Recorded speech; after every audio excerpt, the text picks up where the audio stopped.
tudo bem com vocês? Meu nome é Isabela Moreira, eu sou a sua professora de Ciências. E na aula de hoje, 7º ano, nós vamos estudar o efeito estufa e a camada de ozônio. Estamos também no PET 2 na sua 2ª semana. Então, na aula de hoje, iremos justificar a importância da camada de ozônio para a vida do nosso planeta, identificando os fatores que aumentam ou diminuem sua presença na atmosfera e discutir propostas individuais e coletivas para a sua preservação.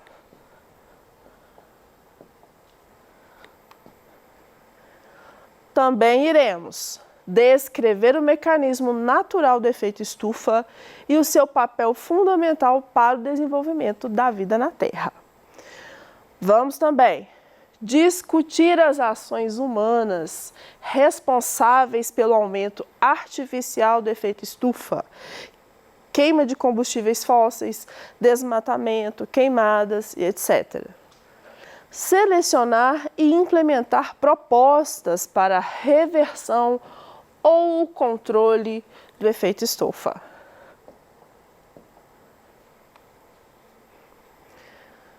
Mas antes da gente falar, do efeito estufa, vamos começar falando sobre a camada de ozônio. E antes mesmo da gente falar da nossa camada de ozônio, nós vamos falar de um gás importantíssimo que constitui 21% da atmosfera terrestre, que é o gás oxigênio. A origem do gás oxigênio é no processo de fotossíntese.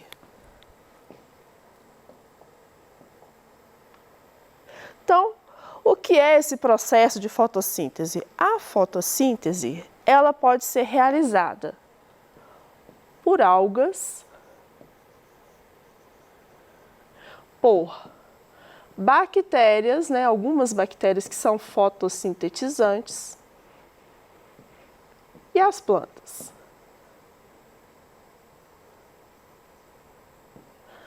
Nesse processo vão entrar gás carbônico, água, na presença de luz, vão formar glicose e gás oxigênio. Gente, esse processo, ele é de fundamental importância, porque toda a vida na Terra, ela é baseada nesse processo. A glicose, ela é um açúcar. E esse açúcar fornece energia para os seres vivos. Então, todos os seres vivos que não fazem o próprio alimento, como por exemplo os animais, eles precisam adquirir esse açúcar de outros organismos, ou seja, de buscar outras fontes. Se a gente não tiver o processo de fotossíntese, se as plantas, elas deixarem de fazer esse processo de fotossíntese, se as algas, os mares muito poluídos, não fizerem esse processo de fotossíntese, a nossa vida, enquanto espécie, está ameaçada. Então, é muito importante esse processo, ele é a base da sobrevivência de todo o nosso planeta.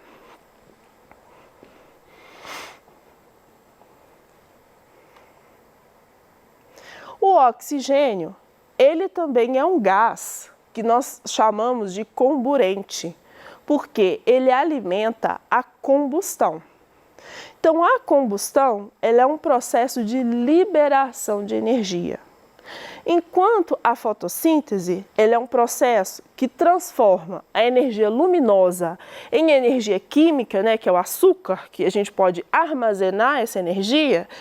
O processo da combustão libera essa energia. Essa energia liberada, ela pode ser usada para fazer uma série de outras coisas, porque a energia, ela é capaz de ser transformada.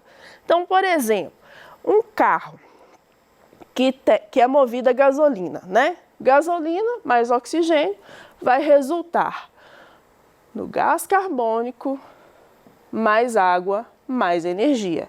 Essa energia liberada da queima desse combustível pode ser utilizada para mover a turbina do carro. pode ser utilizada, por exemplo, para mover a turbina de uma máquina de lavar, né? Por exemplo, muitos países no mundo, eles utilizam esse sistema de obtenção de energia, né? Com as termoelétricas, por exemplo. Ao invés de gasolina, eles vão utilizar o carvão. A Europa utiliza muito esse tipo de obtenção de energia. Então, essa energia pode ser para mover um motor, né? Para mover uma turbina, para ser transformada em energia elétrica.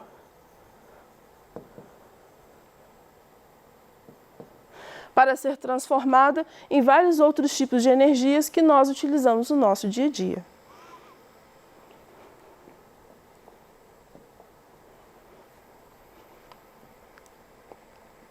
A respiração aeróbia, ela é um processo de combustão.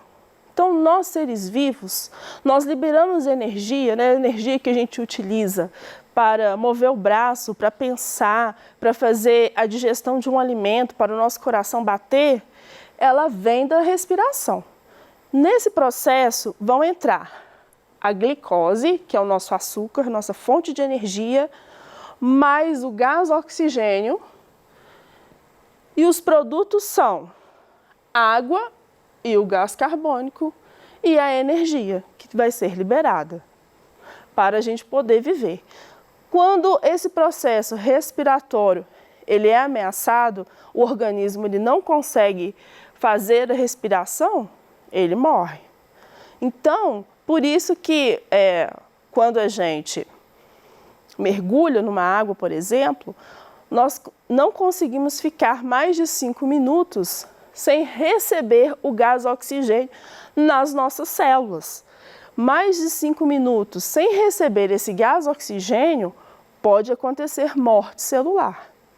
Então, mais uma vez destacando a importância desse processo.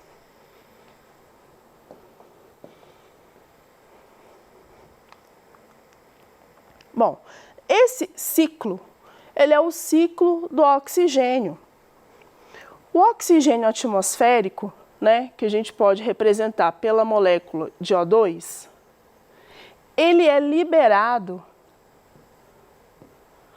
tanto pelas plantas no processo de fotossíntese, como pelas algas microscópicas, pelo processo de fotossíntese também.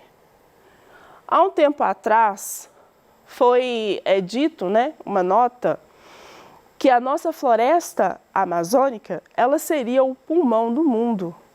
Isso não é verdade. Por quê? A floresta amazônica, ela vai produzir grande quantidade de oxigênio? Vai. Mas a demanda dela em consumir esse oxigênio também é muito grande. Porque ela faz a fotossíntese e também faz a respiração.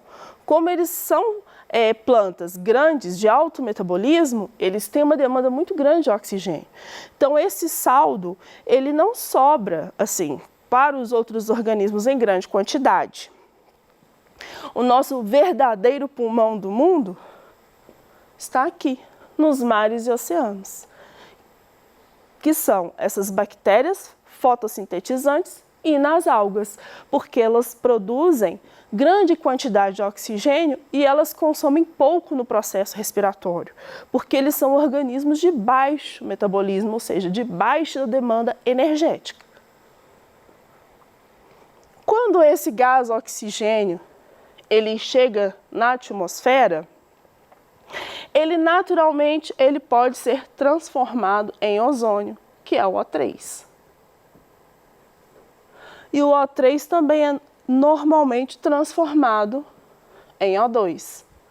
É um ciclo. O oxigênio transforma em O3, o ozônio transforma em gás oxigênio.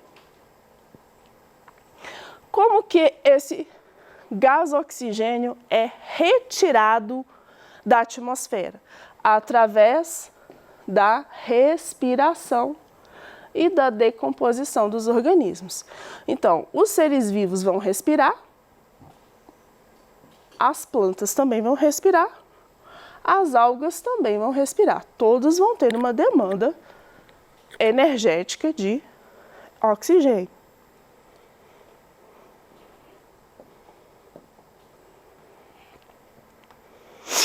Bom, então funções da camada de ozônio. A camada de ozônio, ela filtra os raios ultravioletas do Sol. E por que que isso é tão importante? Porque os raios ultravioletas do Sol, eles são danosos para o nosso DNA. Se nós colocarmos a nossa pele muitas horas em exposição ao Sol, exemplo, a gente pode ter manchas, né? A gente pode ter dano de DNA, a gente pode ter até mesmo câncer de pele. Então, além da gente preservar, né, a camada de ozônio, que vai filtrar esses raios ultravioletas, também é muito importante a gente utilizar o filtro solar para expor ao Sol. E nem expor ao Sol entre as 10 da manhã e as 4 horas da tarde, porque nesses horários o Sol ele tem uma grande intensidade nos seus raios solares, né, na radiação solar. Então é bom evitar. E o buraco na camada de ozônio.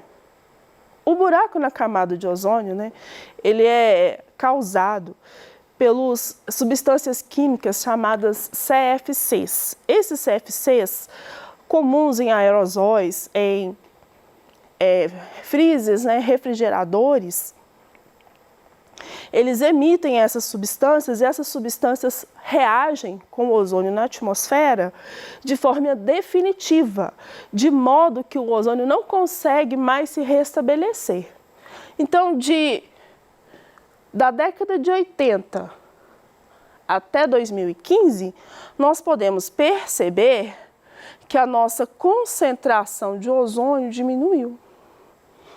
Por quê? As atividades industriais utilizadas, né, nos últimos anos, ela libera muitos CFCs para a atmosfera. Apesar de que surgiu também o Protocolo de Montreal. Nesse protocolo, vários países se organizaram para poder fazer um pacto para não destruir mais a camada de ozônio. Então, deste dia, né, em diante, os países do mundo, eles têm uma política de não utilizar os CFCs para fazer refrigeradores, para fazer aerosóis. No entanto, a recuperação da camada de ozônio ela é muito lenta. Então, nós ainda vamos viver consequências da época do período industrial que liberou muitos CFCs para a atmosfera da Terra. Efeito estufa e gás carbônico. Então, o gás carbônico é considerado um gás estufa. Então, o que significa ser um gás estufa? Significa que ele consegue absorver calor. Então, esses raios aqui de sol é o infravermelho, que é o raio de calor. Alguns raios, eles incidem na atmosfera e são refletidos. Outros raios, quando eles encontram a molécula de CO2, ele não é refletido para o espaço, ele permanece no planeta. Isso faz um efeito que o nosso planeta esquenta. Isso é muito importante, porque a temperatura média do nosso planeta, dessa forma, ela é 15 graus Celsius. Se nós não tivéssemos nenhum gás carbônico, nenhum gás estufa na atmosfera, nosso planeta seria gelado. A gente teria uma era do gelo permanente no nosso planeta. Então, a presença do CO2, ela é importante, mas ela não pode ser exagerada.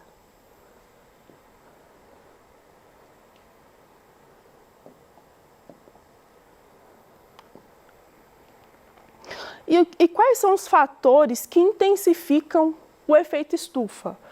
A queima de combustíveis fósseis é o principal desses fatores.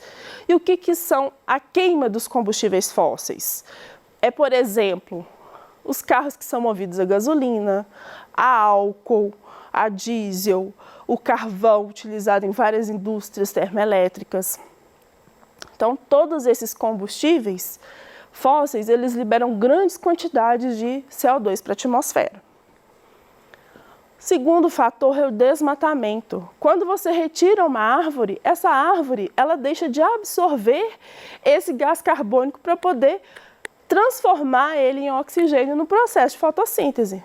Então, sem árvores, para poder fazer a fotossíntese, intensifica ainda mais o efeito estufa. A atividade industrial e a pecuária. A pecuária também causa bastante desmatamento, porque quando o gado ele está numa pastagem, muitas vezes ela foi uma floresta. Então, desmata a floresta para colocar o gado, e isso é muito danoso para o meio ambiente. Bom, qual fato histórico transformou as emissões de carbono na atmosfera? Então, de 1800 para cá, nós podemos ver um crescimento exponencial de gás carbônico. E isso é devido à Revolução Industrial. Quando o homem começou a utilizar a indústria, para fazer energia, as termoelétricas movidas a carvão, depois veio o carro, os automóveis, que utilizam combustíveis fósseis, intensificou mais ainda o efeito estufa.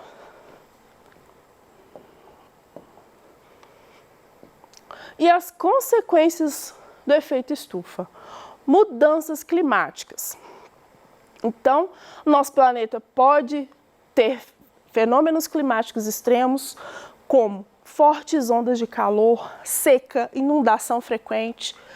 As calotas polares podem derreter, e isso pode mudar as correntes marítimas, porque quando você coloca água doce, que as calotas polares são água doce, no ambiente de água salgada, você diminui a salinidade da água do mar e isso influi nas correntes marítimas.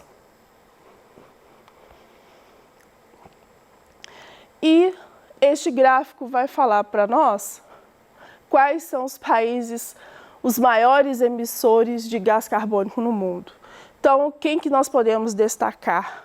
A China em vermelho e os Estados Unidos em azul.